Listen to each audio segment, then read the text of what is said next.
Well, hey there guys, Mike Maxwell here and welcome back to the channel. And I am here at the waterfall at the Lackawanna State Park here in Pennsylvania. And I'm going to show you guys how I set up, shoot this waterfall with the Milky Way directly overhead right here. And I was on the bridge. I'm going to take you over to the bridge. I'll show you where that is. And I light painted, and I was using, this is a, it says OT, it's a 750 lumens light, really bright. So this is what I used. It was dark, it was probably about 2 in the morning, and I was shooting up this way.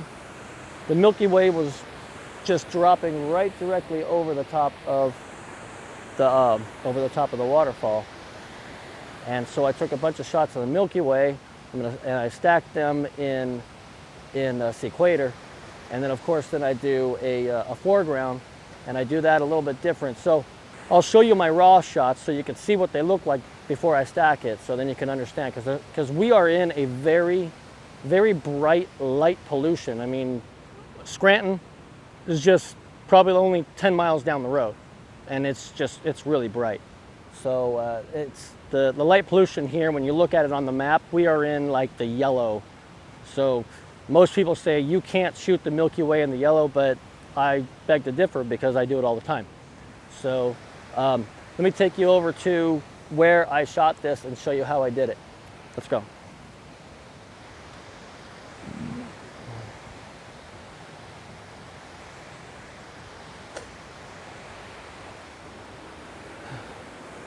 Oh yeah, she's beautiful. So I would come over to about right here, and you'd be able to see the Milky Way. I would set up right here, and this is a pretty high ledge, so I have my my tripod, which I'm actually using for this camera right now, but I set my tripod up here. I just bring it up and make sure that I'm wide enough so I could set it up. And of course I did some of it that were landscape, but the ones that really helped out were the ones that were in portrait, because I can get just the bottom of the waterfall, but then of course the Milky Way way up here on top. And I'll just show you what it looks like.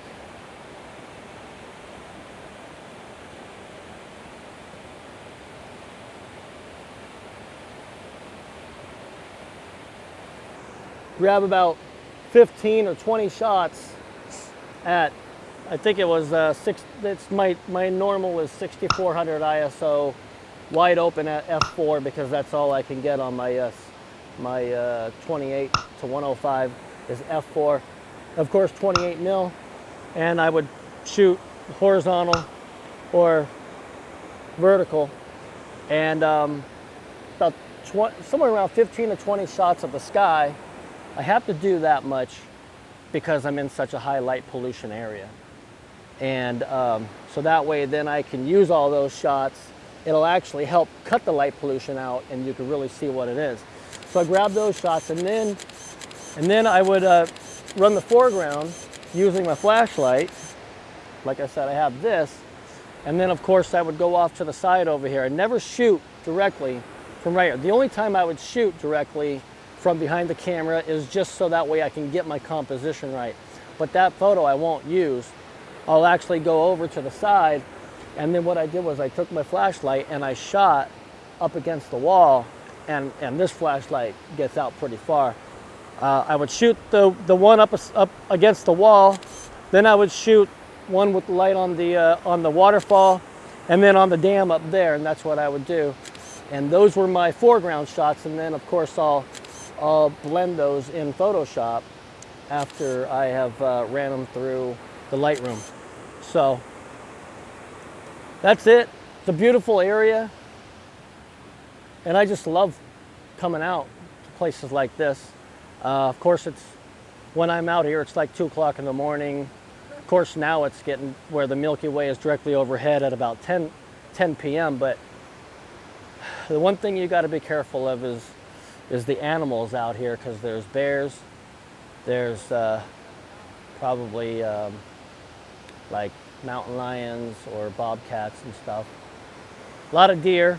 I did hear deer out here. Sometimes you could hear them hissing at me, whatever the noise they make when they stomp the ground. So, yep, this is the spot.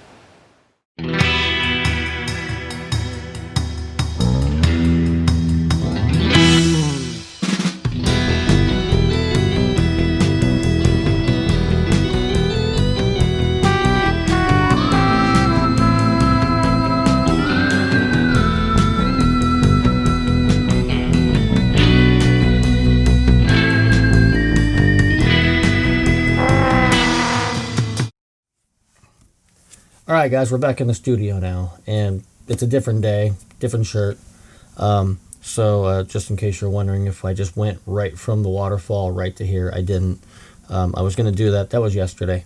So let's go into Lightroom. So I have gone through, and I did some of these already. Right now I'm only in the library so you could see all the photos that I took. And these ones I haven't adjusted at all. And when I say I haven't adjusted, I do a particular adjustment to everything that I do for my Milky Way. And so I'm going to go through, and this time I am actually going to set up my ones in portrait. So this is when I started in portrait, this is the way that I looked. This was my first shot. Took my second shot, trying to set it up. Then I went with my third shot and I just put a little bit of light on there. I was at 6400 ISO. Right there you see it. 24 mil. Highest I can go is f4, 15 seconds. So I just took a shot of the sky. I used my flashlight and I just shot it. So that way I know what my composition is actually going to look like. All right, so it's dark out there, right? So from this point here to here was all consecutive shots. But all of these shots here are all together. They're all on the same plane. So I'm going to select all of them. I'm going to go over here, make sure that auto sync is on. I'm going to drop down and I'm going to just choose these two things. All I really care about. Now, any adjustments I'm going to make are only on these ones down here. I'll show you what I mean. So this is the last one that I shot at 6400 ISO. Because when I move to the next one, you'll see I'm at 400 ISO, 24 mil, f8. I went to f8, and then I did 25 seconds because it doesn't really matter how long you do. It just matters how much light you put on it. So using my trusty flashlight, and I mean this thing is hot. So at 400, I probably should have went to like, no, 400 is fine. At 400 ISO, it's not really picking it up, but this is a very, very powerful light.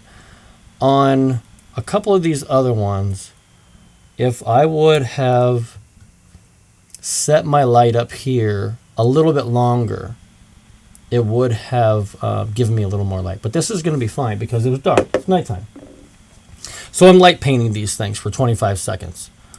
And then that's the third one. You can see the light there and there. And then the fourth one was there. I did another one down there towards the front. Got a little more on the side and the waterfall. And then the fifth one down there and waterfall. Okay, so what I'm going to do is I am going to run all of these kind of the same just because I want the same editing on these ones. So I'm going to bring up the exposure a little. I always pull just a little contrast. Now here's what I do with the highlights and shadows. I always do this to everything just to see what's going to happen. Okay, I'll bring it up to about there because I want those shadows opened up. 400 ISO, you pull those shadows, it's not going to be bad. Whenever you shoot raw, well, whenever you shoot, you should always shoot raw, so that way you can have the most ability to mess with any of the colors and stuff without really destroying your image. My whites, see if I bring it way up, you can see what happened. So I might just have it up just a little, not too much. My blacks are just going to be crushed. See, watch. If I go like, look at all that noise up here. That's terrible. That's, yeah, I'm not going to do that. So anyway, those are my whites, those are my blacks. And if you double click like this, it'll just bring it back to 0. Double click that. So I'm going to bring up my whites a little bit. I'm going to open up the blacks just a little. Clarity, dehaze, and these things I usually barely touch just because I want to give it that little extra. When I shoot raw, I have it set up all the time on my camera. I have it set up as flat as possible so I can make all my adjustments, and that's why I do this. As far as anything else, I'll bring my masking up to here. I'll bring my sharpening up just slightly. My detail and my radius, I usually leave the same. That's about it for those. And this is just strictly my foreground shots. When I did my foreground shots, I actually set it up and I refocused. I didn't move the tripod, but I refocused up here to the front. And so that way I can get a little bit of a better shot. And that's why I went F8. You can see how much better it is here. It's a little more focused on here. The foreground's, it's moving around because there's a lot of wind down there from this waterfall. And when I shot this back in June, you could see there wasn't much water flowing through here as there was yesterday because we just had a tropical storm go by. Tropical storm Faye, and it probably dropped about 4 or 5 inches of rain throughout yesterday and the day before. I think it was the day before. Anyway, so we have a lot. This thing was just completely full yesterday. You saw it. So what I'm going to do is I'm going to put these two in separate folders, and this is going to be the folder. I'm going to select all of these.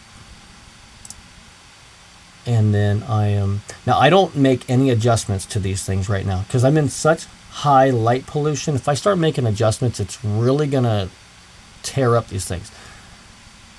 I used to make adjustments to them, and then when I put them in Sequator, you really see the adjustments that were made, and I really don't want to do that.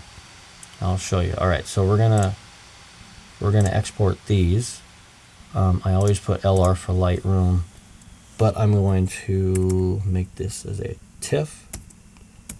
These are all going to be TIFF files. TIFF portrait, portrait, sky. These are all the sky shots. And then you'll come down, make sure that this goes to a TIFF. I always do 300 pixels per inch, which is DPI, dots per inch. I always do 300, and of course I'm not going to put a watermark. We're going to export those. It'll run through its thing. All these are all going to go into one folder. They're going to go into the folder where these things came from. So then I'll have a folder for my sky, and then I'll have a folder for my foreground. All right, so there's 16 files, right? That's what it says. I have 16 selected. That's 16 foreground, or excuse me, 16 sky shots. A lot of light pollution, a lot of shots to stack. All right, so now I'm going to grab these. These are my foreground, and I've got 6. Now I'm going to go back over here. I'm going to export, and I'm going to put these things as the last one for sky. This one is going to be foreground. Everything else stays the same because I want everything to match. when I put it into Photoshop. So everything's going to be a TIFF. So I'm just going to export those. Those will go. All right, cool. So I'm going to get out of Lightroom. Not worried about that. So we will see our waterfalls. Here we go. Okay, so here, this was what I had done. I did the same thing for when I was doing it as portrait or landscape. And you can see, and this is pulling up a TIFF. You can see the line here, but you really don't get a whole lot, but you can see the core of the Milky Way there. All right, so let's get back out of there. All right, so here's my foreground shots. Here's my sky shots. And there are 16 pieces. All right, we're going to open up Sequator. So we've got all these things. Now, anything red is telling you that we can't do anything yet. So first we got to grab our star images. The star images are our sky images, same thing. Double click that. It'll open up a new dialog. And we want to open sky. We're going to grab this, Control A, or you can hit this and go down here and shift, but Control A doesn't. Control or whatever the other one is. Okay, Control A. You're going to open them. There you go. See? Now it's turned green. And what this did, it gave us a base image. This thing right here went for the center. See that? So 50 is right about the middle, so that's what it's going to use. All right, so now we have one of those images right there. I didn't want the base because I accidentally clicked that. Double click output, and then you want to name your output. So I'm going to name this sky, and I always just start out with one because I'm usually doing 3 or 4 different skies. When you are in Sequator, try everything. I mean, don't just go for, okay, I'm going to do all this, now I'm done, and that's it. No, you can't do that. You have to try everything. So try new stuff, especially where I'm at. I am in very high light pollution. So we're going to go down here. I'm not worried. Noise images, vignette images, I'm not worried about because this program works really good. So always align stars. You're going to freeze ground. And then you see that when I go over to sky region full area, if I go boundary line, gradient, or irregular mask. Well, if I had a boundary line, it would be just a straight line right straight across. I'd be able to use that and just boom. But it's always irregular mask. Now this thing is it shows, you'll see once I click it, gives you these little lines. And in order to go up or down or make it bigger or smaller, I'm just using the wheel to go in and out. So what I'm going to do is I'm going to get somewhat close over here using a small one. But I don't want to touch the trees. But you want to be as close as you can. So now I have the area that I'm saying this stuff I want you to stack. This stuff I don't care. So it's still going to stack this, but this is going to move. Everything down here. Everything up here is going to all be put together, and this star will be all like that. This is going to use this star. It'll use all these bright stars together and make your stacked image. All right, so I always run everything at first because why not? I just want to see what it's going to look like. So I'm going to turn that on. High dynamic range, I always turn on. Remove dynamic noises. Okay. Reduce distortion. Auto. It's one or the other. It doesn't matter. Now, I'm in a very, very high light pollution. I mean, all this is very high. So I typically go to right here. If you're in a lower light pollution where you see a lot more, then you could use way down here. Sometimes you might not even reduce the light pollution. You might not need to. but I'll show you the difference when if I have it turned on or not. Enhance the starlight, yeah, why not? And I just go here because they're kind of dull. And then I run some of these things, so there's no time lapse, and I just leave this the same. So I pretty much ran everything on here, and then I'm going to just click start and just watch it go. It's going to go through 16 files.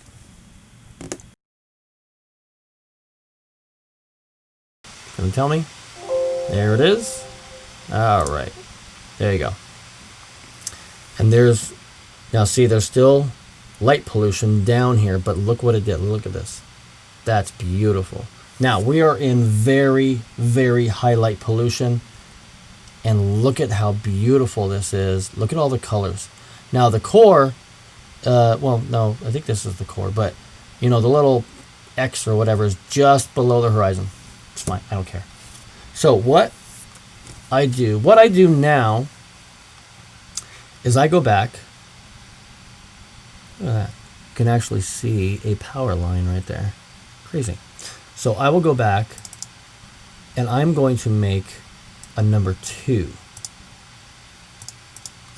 So now I'm going to make number 2, because now I'm going to change some of my parameters right here. I'm going to go in here. Now, the freeze ground and this thing, I don't need to change that. The high dynamic range, I could change that. I could turn that off. Dynamic noises, I'm going to turn off. I'm going to show you what happens if we don't do anything. Okay. So that's turned off because there's nothing done. I'm going to reduce. That's all turned off. There we go. Yeah, it's turned off. Enhance is turned off, and that's turned off. So everything is off. This reduced distortion, whatever. I know that it's off, even though it says it's on. It told me that. So now I'm going to start it. Now it's not going to, all it's doing is just putting it together strictly for noise reduction. That's all this is going to do. And it's going to look almost identical to what it was before. You can run this and use it by putting it back into Lightroom and making adjustments, because now you've got a whole bunch of noise reduction. You've got all these things stacked on top of each other. You've got a bigger image that you can make adjustments to. Sequator does a beautiful job for me with all of the noise, with all of the light pollution reduction and everything. So I like it. So let's see what happens here. See? It looks pretty much identical to what it was before. So now I'm going to go with a number 3. Because like I said, you could do this as many times as you want. I'll make that 3. I'll say OK. So now I'm going to go back to all of these things. The dynamic range, the noises. I usually use complex. All right, so now we're going to go strong. I want some of those colors, and you're going to see the difference between the regular and the strong. And I'll even drop one down and get a little bit lower. We're going to turn that back on. I turn that. Let's see. Do I want the starlight on? No, let's turn that one off. And let's see what it does. Okay, so basically the light pollution is going to be the difference on this one. And so then we hit start and let it go again.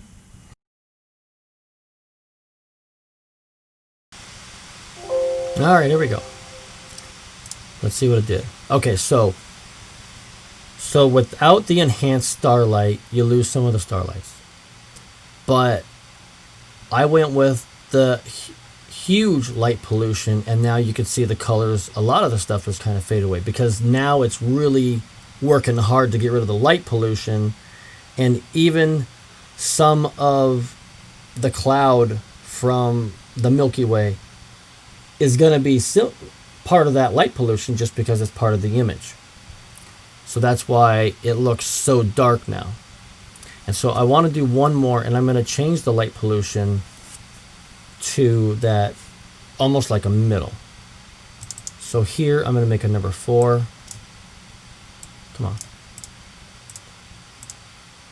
And we're going to make that 4. Like I said, you can do this as many times, as many times as you want. So we're going to enhance the starlight. We're going to go down to about there, all right? And this is uneven. Now, deep sky, I'm not sure. I think that if you're in darker skies, deep sky makes a difference. I guess we'll find out. So we'll do one more and we'll do deep sky. We'll mess with that one later.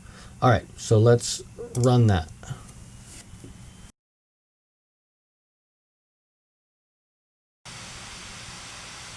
And there we go. All right, let's hit that. Now, see the difference? Right there, back that off. And now you're a little bit lighter.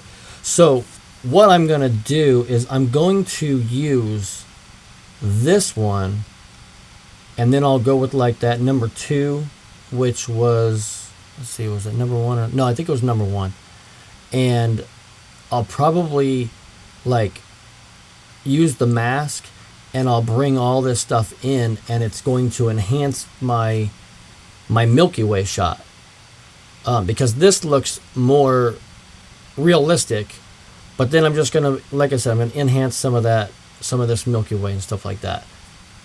You're an artist, that's what we do. Okay, so let's check to see what deep sky does. And I'm gonna go back to there. We're gonna do this. We're gonna say 4. We're gonna make this a 5, and we're gonna call it deep sky,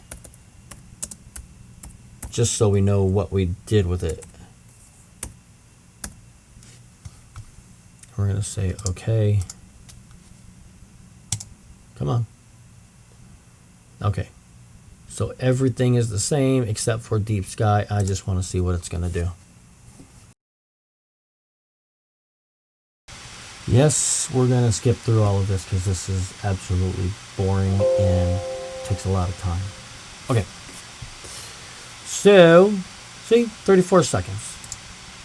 There. Now look what this thing did for deep sky. You see this? See, that doesn't do anything for me. And in my opinion, it doesn't work. So that's why I don't use deep sky. I think in different kind of photos, you would use this. And it's going to change everything that's in like deep sky. I don't know. I haven't tried it. Except for right now, I tried this and it doesn't work for me, so I'm not going to use it. So just remember that's light pollution. I use uneven, and I run between this spot, and this spot. And yeah, I usually use this because it goes for me. All right, so I'm good here. I don't care about this. I want to exit. So we have in our sky folder, which is that, we have our regular sky images, and then we have the ones from Sequator. 1, 2, 3, 4, 5. These are TIFF files. So that was the first one. Here's number 2. That was with nothing. Here's number 3. That was way deep. Here's number 4. That was in the middle. Here's number 5. That's with the deep sky, which doesn't do anything for me. And then, oh yeah, and then it's just going to go back through. All right, not worried about it. So there they are. So I'm going to use this, probably these 3 right here together. I might use this one. Okay, so let's go into Photoshop.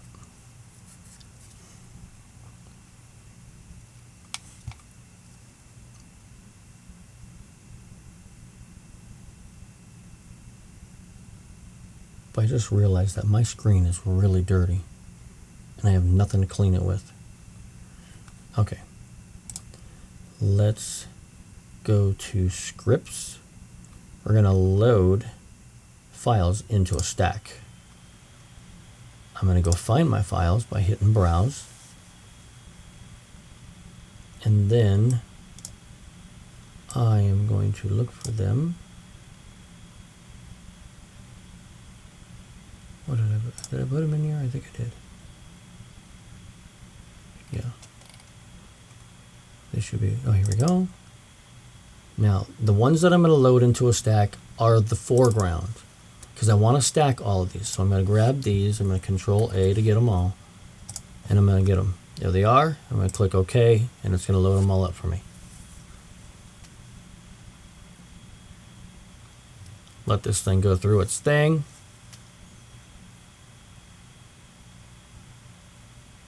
Alright, so now we got the stack. Now, I am going to go and grab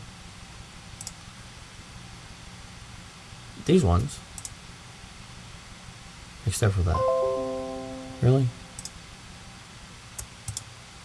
And there I use the shift click, so that way it just clicks those. I'm going to take these and I am going to drag them in. And you'll see that they're a little bit smaller. It's alright. You hit enter on all these, and I'm going to bring them up in here. I usually grab these things here. Let's see. See the difference. And I am going to Control. Click that one and that one, but this one stayed the same because it didn't do any reduction on that one apparently. So go up here, make it the same size as everything else, and you'll see what happens. So I'm going to take these, hit enter, so that way they go. I want to rasterize all these so they're normal. Bring them all the way down to the bottom. I'm going to take these and I'm going to change this to lighten, and look at that, just automatically, boom. And you can change whatever you want on these. And look at it, look how beautiful this is. Look at that. And see, what I'm going to do is I'll take this one and then I am going to leave this one on the top. Actually, what I'm going to do is I'm going to bring this one down to here. I think this one's a little too crazy. I like that. So what I'm going to do is I'm going to use a mask. And I am going to open up a mask on this. Now look, you see how the lines are kind of like this? That's because all these lighten ones. And we'll do something with that in a minute. Actually, let's do that now. So grab me a mask here. Make sure that you're hooked up to this. Go over to your paintbrush, black and white. White reveals, black conceals. Use the brackets to go up or to go down in size. And then I'm going to make it black. You can use the X. Watch this. Watch. Hit the X and it changes. So you could be here.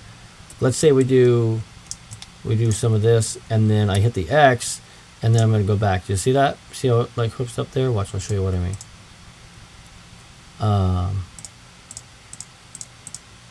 So there you go. So white reveals, black conceal. White is revealing. So it's putting it back. It's showing everything that's on there. X. Now I'm concealing. So I know what I'm cutting away, but it's kind of tough. You need something with a little bit of color out there. And then what I'll do is I'll turn this on so I can see where I'm doing. So I'm working on this here. Now, even though I can't see it, I'm just going to go like this. And I'm going to bring it over here. You know what I'm going to do? And 99% of the time, I run with a hardness of like that big. Because I really don't want that rigid line like that. So what I do is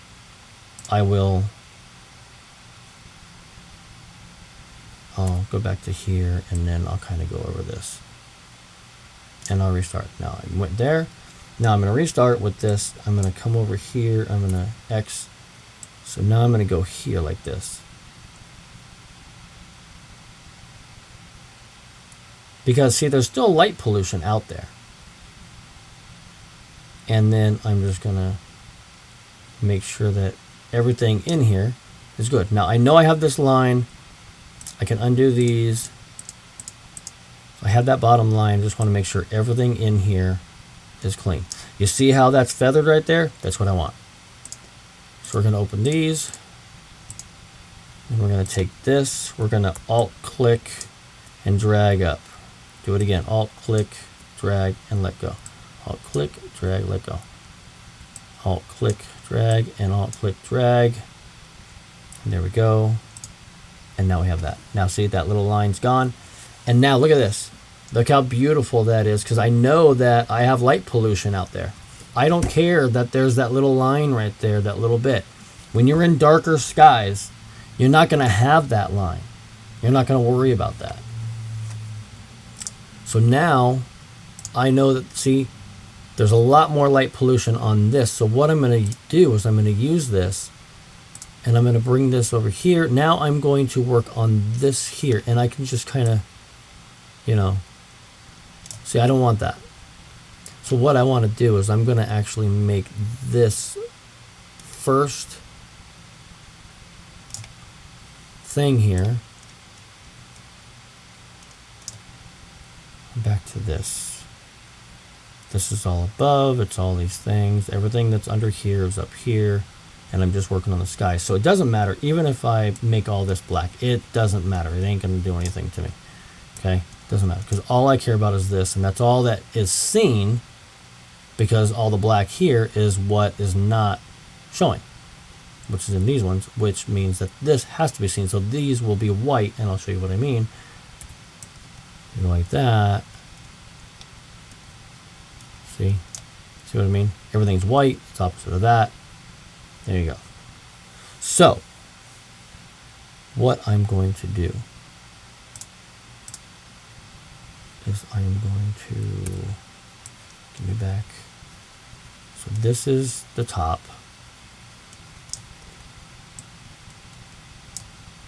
And I am going to use a gradient, actually. I'm going to use this gradient, and I'm going to go like this. Now watch this. Black to white. Let's see, which way does it go? Nope, wrong direction. I think if I just go like this. There we go.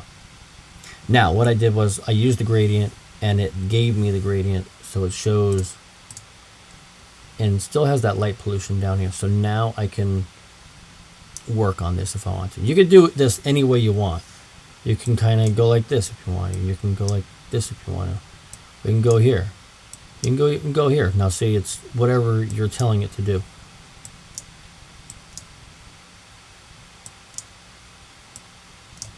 And even if you went like this, see, you can see the light pollution difference. So I'm going to run something to that effect right there, because I like that.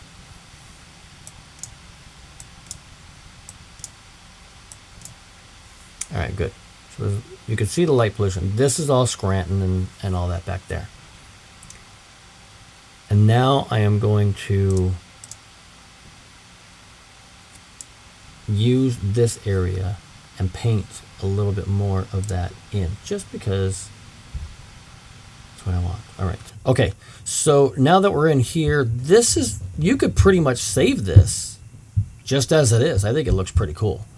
And so, but I am going to enhance this just a little bit more, and I'm going to use this. So what I'm going to do is I'm going to make another mask here. And white has been revealed. So I'm just going to cut everything. Yeah, so we're going to make everything. I could just use the, it doesn't matter. So I just want everything black right there. Everything's black. So now I'm going to grab X. So I want this area right here. Okay, yeah. And then I'm going to paint that back in. Because I wanted to see what it looked like first. So now we're going to go back to white. I want to reveal some of this here, down here in the front.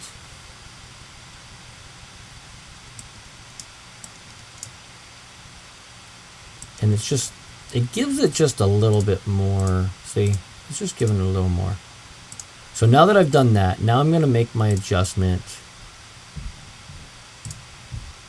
on here, and then I'm going to drop the opacity because I don't want too much, but just a little bit of that color right there.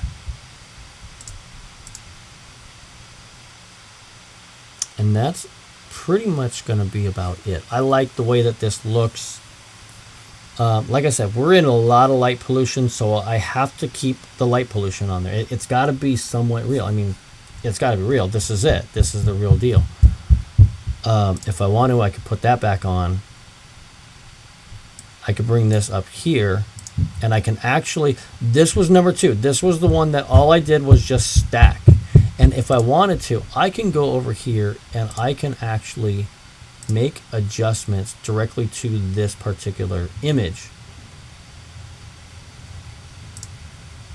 just to see what the image is going to do, you know. And it's, you either blow it out or you don't. And it's like, I'd rather Sequator do the information for me, so I like that. So Sequator is going to take care of all this. I go in here, I make sure that it takes care of some of these things, make the opacity on that top one. This is not written in stone. It's kind of, you got to play with it. You got to make it your own, but don't make it look fake. Now this, some people might say, oh, well, that looks fake. Well, you go out there and do it then. But so this is using Sequator. I'm in Photoshop here. I'm going to save this, and this time I'm going to save it as a JPEG because I want to be able to post it like on my Facebook page or my Instagram. And I'm going to write this as my waterfall. Waterfall, Milky Way.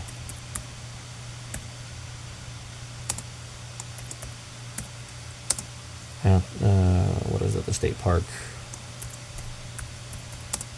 Whatever. It's whatever you want to write.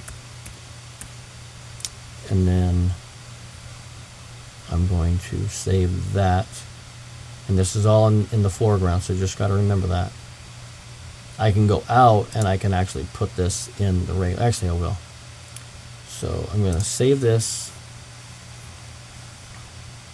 And because these are all TIFF, it's not going to allow me to give me a preview on like how big the file is, but it's probably somewhere around 8 megabytes, 10 megabytes, I don't know.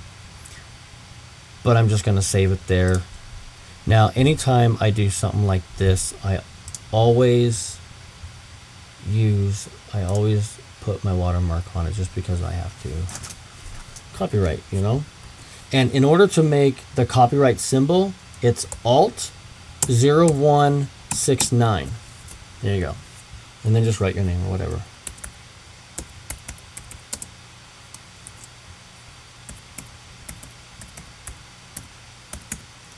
Alright. Grab me that. Smaller. Where do I want it? Here? Yeah, I'll put it here. And then click on that. I always give it a little bit of something. I don't like, whoa, that stroke is big. Make that stroke a little bit smaller. There you go, a little satin, no color, no gradient, a little drop shadow. Whoa, that's a big drop shadow.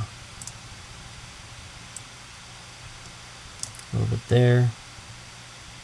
And then I'm gonna make the color, the direction, the distance. Whoa, look at the distance on that. I like to give it a little bit, something. Okay. And I do that because so that way if somebody tries to steal it, they'll try to take it off of like Facebook or Instagram.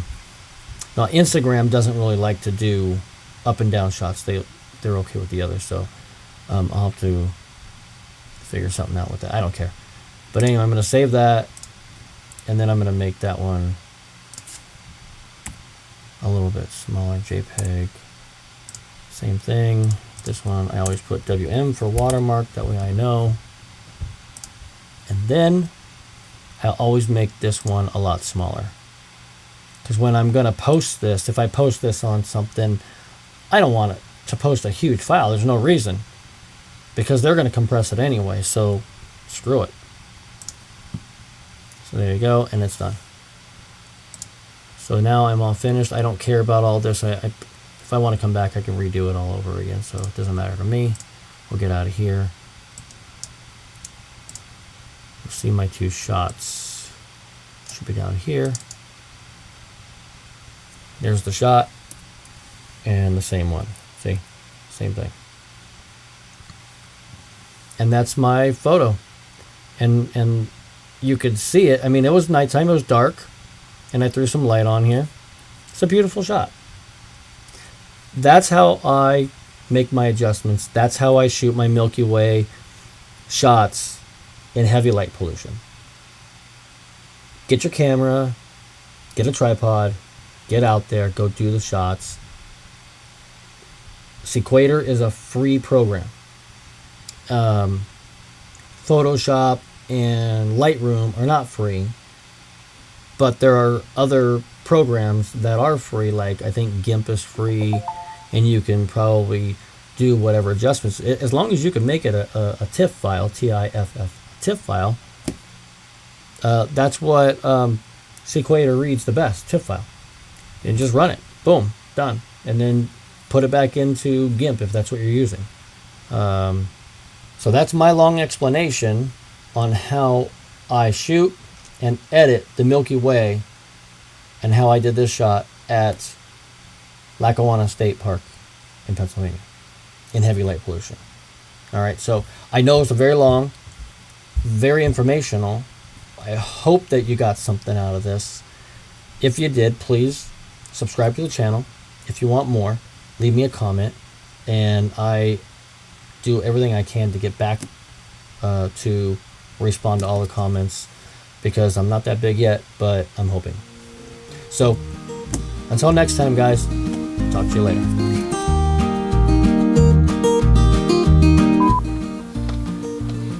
We are going to start recording now.